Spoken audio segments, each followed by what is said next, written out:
This is KTVO's Good Morning Heartland. And welcome back. With the holidays right around the corner and endless amount of food being served at holiday dinners and parties, we better start planning now on how to avoid packing on those extra pounds. Dr. Puckett from Complete Family Medicine is here to talk about food and if it is addictive. How are you doing? Doing well, thank you. So the big question is, can food be addicted? Well, we all have to have it in order to survive, which makes it kind of a little bit of an interesting issue, quite different than alcohol or drugs or those sorts of things. But we do know that there are behaviors that we possess relative to food that does certainly can go to the extreme where it does qualify for addiction. This has gotten a lot of press recently because the main diagnostic book that's put out by the American Psychiatric Association for the first time ever actually starts to list some eating disorders as true addictive under the addiction section. The primary one being binge eating disorder, where people will binge into a lot of calories at one certain time of the day or on certain events or whenever they're having certain feelings, that sort of thing. So with people that have a problem or battle with their weight, now are they addicted to food?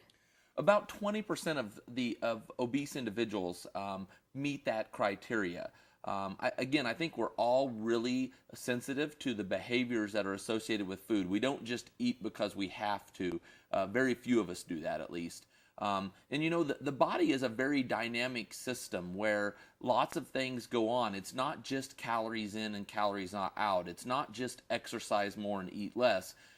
Even if you skip a meal, your body makes adjustments in its metabolism to allow for you to survive through that. Our body wants us to, it's preparing for a famine, but there's no famine coming. And so our body is always, anytime we see a calorie, trying to steal that in and trying to hold on to it. So what qualifies food as an addiction?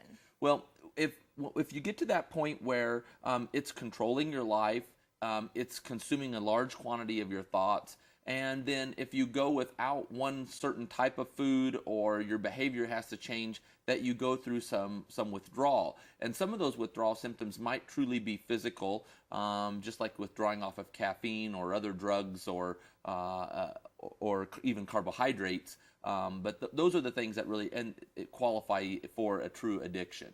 Right. So earlier you had mentioned, the kind of food that we eat. What type of food intake can actually, generate or have that food addiction to us? Well, the primary thing is carbohydrates. And so the thing that I really think about and what we've learned is we made a big mistake a few decades ago whenever we started telling everyone we should eat less fat. And when we did that, we took the fat out of the food, which makes it taste good, and we substituted it with lots of sugar. And then we developed high fructose corn syrup, which in and of itself is just a sugar, but it allows for us to really put condensed amount of sugar into a food. There's also something called the glycemic index, and the glycemic index is something, I have an app on my phone that I can look up, and what it tells you is how quickly is the sugar, the carbohydrate in that food going to increase your blood sugar. And subsequently how much insulin is going to be raised, and insulin can be a real problem. So for example, a piece of watermelon has got a very high glycemic index because there's not much fiber and that sugar goes pretty quick in, where a piece of honeydew melon, on the other hand, has got a lower glycemic index. So you're certainly better to eat the honeydew melon than you are to eat the watermelon. And then I mentioned fiber. Fiber is really important, both soluble and insoluble. That it forms like a lattice work in our intestine that helps keep our body from absorbing that sugar so quickly. And then again, I mentioned fructose earlier with high fructose corn syrup. Well, half of all of our table sugar even is fructose.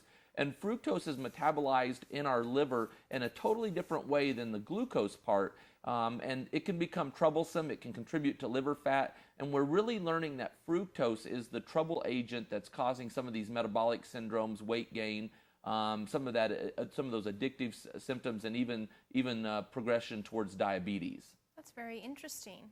And that's really interesting about how you say you have that app on your phone for the glycemic index. Huh. And it's, I guess anybody can download it. That's pretty. Just go to the App Store and look for glycemic index. Fantastic. Now, really quickly and finally, you do have a program coming up next month that will help people ward off those extra holiday pounds. So go ahead and let us know about that. Yeah, we have a program called the Between the Holidays program. It's the only time of the year that will allow people to be involved in a full meal replacement program, our OptiFast program, for less than an 18-week treatment program. So if you don't have quite the large quantity of weight that you want to lose, or if you're just wanting to lose a few pounds to kind of get ahead of the holiday weight gain, you know, we gain an average of 5 to 7 pounds in these next 3 months. So folks can come to our program. It's a 4-week program where we jump on a meal replacement, lose some pounds, and get ahead of the game. If you want to learn more about that, we do information sessions at our building on November the 7th, November the 14th, and the 21st at 6 p.m. at Complete Family Medicine. And then we'll be doing, again, between the holidays, so between Thanksgiving and Christmas, we'll be doing that program. Fantastic. And what we'll do is we'll post all of that information on our website, as well as Complete Family Medicine's website, on our website at heartlineconnection.com. Thank you so much, Dr. Puckett. Thank you. And we'll be right back.